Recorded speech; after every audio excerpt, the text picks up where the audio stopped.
ಪ್ರಿಯ ನಿರೀಕ್ಷಕರೇ ನಮಸ್ಕಾರ. ಬೀರ್ಬಲ್ನ ವಿಶೇಷ ಕಾರ್ಯಕ್ರಮಕ್ಕೆ ಆತ್ಮೀಯವಾದ ಸ್ವಾಗತ. ವೀಕ್ಷಕರೇ, ತುಂಬಾ ವಿಚಿತ್ರ ಅನ್ನಿಸ್ತಾ ಇದೆ.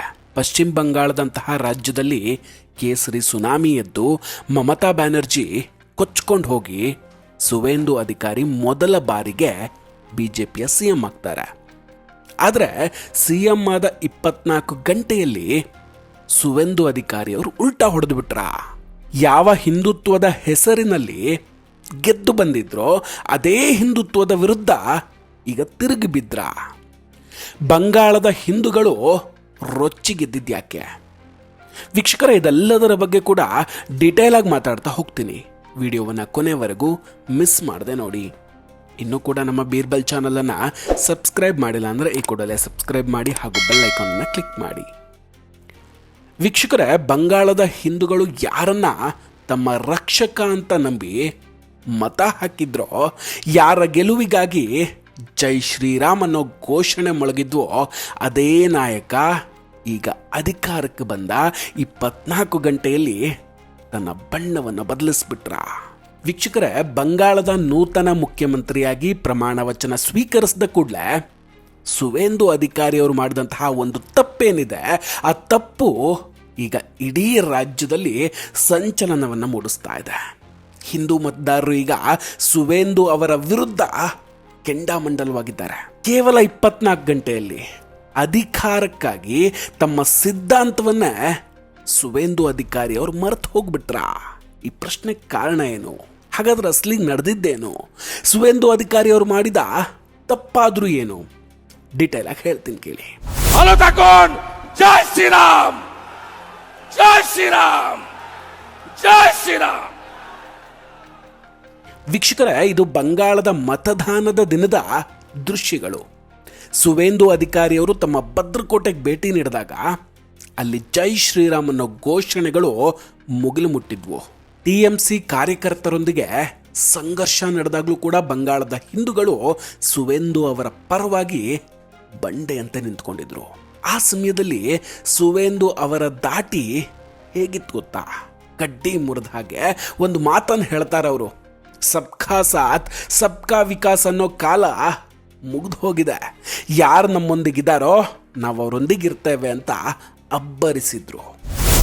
আর বলবো, আমিও বলেছি রাষ্ট্রবাদী মুসলিম, আপনারাও বলেছেন সবকা সাথ সবকা বিকাশ। আর বলবো না, বলবো जो हमारे साथ हम उनका साथ, जो हमारे साथ, जो हमारे साथ, जो हमारे साथ हम उनका साथ, सबका विकास बंद करो. ರಾಷ್ಟ್ರೀಯವಾದಿ ಮುಸ್ಲಿಮರ ಬಗ್ಗೆ ಕೂಡ ಮಾತಾಡ್ತಾ ಹೇಳ್ತಾರೆ, ಯಾರು ನಮ್ಮ ಜೊತೆ ಇರ್ತಾರೋ ಅವರ ಜೊತೆ ಮಾತ್ರ ನಾವು ಇರ್ತೇವೆ ಅಂತ. ಈ ಘೋಷಣೆಗಳೇ ಅವರಿಗೆ ಹಿಂದೂಗಳ ಭರ್ಜರಿ ಬೆಂಬಲವನ್ನು ತಂದುಕೊಟ್ವು.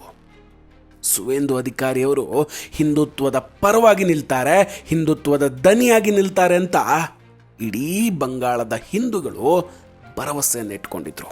2026 ಮೇ 9ನೇ ತಾರೀಕು ಬಂಗಾಳದ ಇತಿಹಾಸದಲ್ಲಿ ಒಂದು ಐತಿಹಾಸಿಕ ದಿನ ಅಂತ ಹೇಳಬಹುದು. ಸುವೇಂದು ಅಧಿಕಾರಿಯವರು ಪಶ್ಚಿಮ ಬಂಗಾಳದ 9ನೇ ಮುಖ್ಯಮಂತ್ರಿಯಾಗಿ ಅಧಿಕಾರವನ್ನು ಸ್ವೀಕರಿಸ್ತಾರೆ. ಮಮತಾ ಬ್ಯಾನರ್ಜಿ ಅವರನ್ನ ಅವರದ್ದೇ ಭದ್ರಕೋಟೆಯಲ್ಲಿ ಸೋಲಿಸಿ ಬಿಜೆಪಿಯನ್ನ ಅಧಿಕಾರಕ್ಕೆ ತಂದ ಶ್ರೇಯಸ್ಸು ಸುವೇಂದು ಅವರಿಗೆ ಮಾತ್ರ ಸಲ್ಲುತ್ತೆ. ಬಂಗಾಳದಲ್ಲಿ ಬಿಜೆಪಿ ಖಾತೆ ತೆರೆಯೋ ಹಾಗೆ ಮಾಡಿದಂತಹ ಮಹಾನ್ ನಾಯಕ ಅಂತ ಹಿಂದೂಗಳವರನ್ನ ಆರಾಧಿಸಿದ್ರು.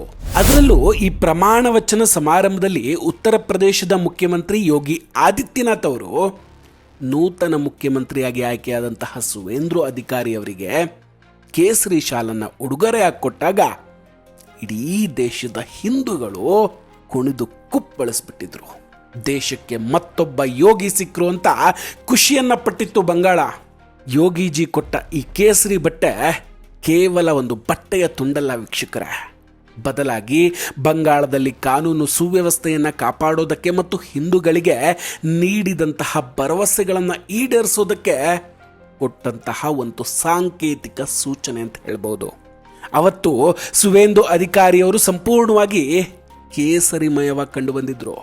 ಆದರೆ ಇತ್ತ ಅಧಿಕಾರ ಸ್ವೀಕರಿಸಿದ ಬೆನ್ನಲ್ಲೇ ಸುವೇಂದು ಅಧಿಕಾರಿಯವರು ರವೀಂದ್ರನಾಥ ಟ್ಯಾಗೂರ್ ಅವರ ಜನ್ಮದಿನದ ಅಂಗವಾಗಿ ಜೊರಾಸಾಂಕೋ ಠಾಕೂರ್ ಬಾರಿಗೆ ಭೇಟಿಯನ್ನು ನೀಡ್ತಾರೆ.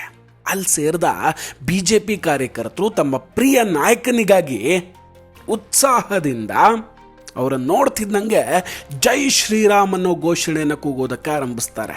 ಆದರೆ ಅಲ್ಲಿ ನಡೆದಿದ್ದು ಅನಿರೀಕ್ಷಿತ, ಯಾರೂ ಕೂಡ ಊಹಿಸದೇ ಇದ್ದಿದ್ದು. ಸುವೇಂದು ಅಧಿಕಾರಿಯವರು ಕಾರ್ಯಕರ್ತರನ್ನ ತಡೆದು ಬಿಡ್ತಾರೆ.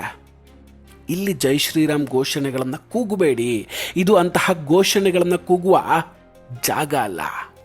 ನಾನೀಗ ಬಂಗಾಳದ ಎಲ್ಲರ ಮುಖ್ಯಮಂತ್ರಿ ಅಂತ ಖಡಕ್ಕಾಗಿ ಹೇಳ್ತಾರೆ. ನಾನು ಯಾವುದೇ ವಿವಾದಾತ್ಮಕ ಹೇಳಿಕೆಯನ್ನು ನೀಡೋದಿಲ್ಲ. ಬಂಗಾಳದ ಶಿಕ್ಷಣ ಮತ್ತು ಸಂಸ್ಕೃತಿ ನಾಶ ಆಗಿ ಹೋಗಿದೆ, ಅದನ್ನು ಪುನರ್ ನಿರ್ಮಾಣ ಮಾಡೋಣ ಅಂತ ಶಾಂತಿ ಮಂತ್ರವನ್ನು ಸುವೇಂದು ಅಧಿಕಾರಿಯವರು ಪಠಿಸ್ತಾರೆ. ಇದೇ ವಿಷಯ ಈಗ ಹಿಂದೂಗಳ ಕೆಂಗಣ್ಣಿಗೆ ಗುರಿಯಾಗಿದೆ.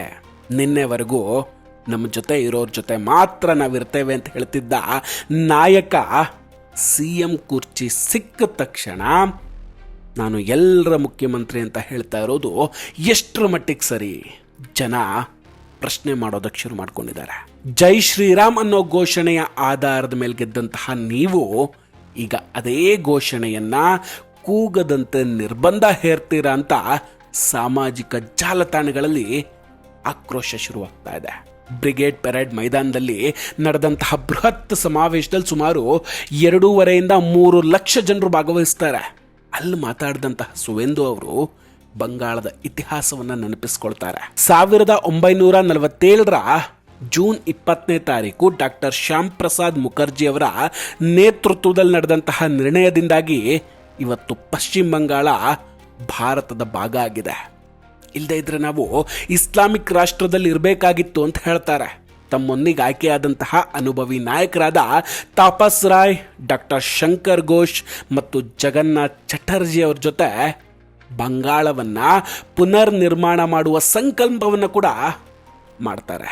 ಮೋದಿಜಿಯವರ ಸಂಕಲ್ಪ ಪತ್ರವನ್ನು ಈಡೇರಿಸೋದು ಮತ್ತು ಬಂಗಾಳವನ್ನು ವಿನಾಶದಿಂದ ರಕ್ಷಿಸೋದೇ ನಮ್ಮ ಆದ್ಯತೆ ಅಂತ ಹೇಳ್ತಾರೆ. ಸರ್ಕಾರ ನಡೆಸೋದಕ್ಕೆ ಎಲ್ಲರ ಸಹಕಾರ ಮತ್ತು ಸಲಹೆ ಬೇಕು ಅಂತ ಮನವಿಯನ್ನು ಮಾಡ್ತಾರೆ.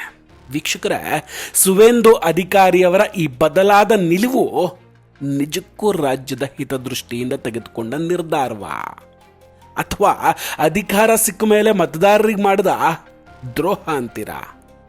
ಸಬ್ಕಾ ಸಾಥ್ ಬೇಡ ಅಂತಿದ್ದವರು ಈಗ ಸಬ್ಕಾ CM ಅಂತ ಇರೋದು ಎಷ್ಟು ಸಮಂಜಸ? ಬಂಗಾಳದ ಜನತೆ ನಿಮ್ಮನ್ನ ಆರಿಸಿದ ಯಾವ ಉದ್ದೇಶಕ್ಕಾಗಿ ಮತ್ತು ಈಗ ಮಾಡ್ತಿರೋದೇನು? ಈ ಕುರಿತು ನಿಮ್ಮ ಅಭಿಪ್ರಾಯ ಏನು? ದಯವಿಟ್ಟು ಕಮೆಂಟ್ ಮಾಡಿ ತಿಳಿಸಿ. ನಾವು ಕೊಟ್ಟಂತಹ ಮಾಹಿತಿಗಳು ನಿಮಗಿಷ್ಟ ಆಗಿದ್ರೆ ವಿಡಿಯೋವನ್ನು ಲೈಕ್ ಮಾಡಿ ಹಾಗೂ ಶೇರ್ ಮಾಡಿ. ಇನ್ನೂ ಕೂಡ ನಮ್ಮ ಬೀರ್ಬಲ್ ಚಾನಲನ್ನು ಸಬ್ಸ್ಕ್ರೈಬ್ ಮಾಡಿಲ್ಲ ಅಂದರೆ ಈ ಕೂಡಲೇ ಸಬ್ಸ್ಕ್ರೈಬ್ ಮಾಡಿ ಹಾಗೂ ಬೆಲ್ ಐಕಾನನ್ನು ಕ್ಲಿಕ್ ಮಾಡಿ. ನಮಸ್ಕಾರ, ಟೇಕ್ ಕೇರ್ ಆ್ಯಂಡ್ ಬಾಯ್ ಬಾಯ್. ಮತ್ತೆ ಭೇಟಿಯಾಗೋಣ. ಜೈ ಹಿಂದ್.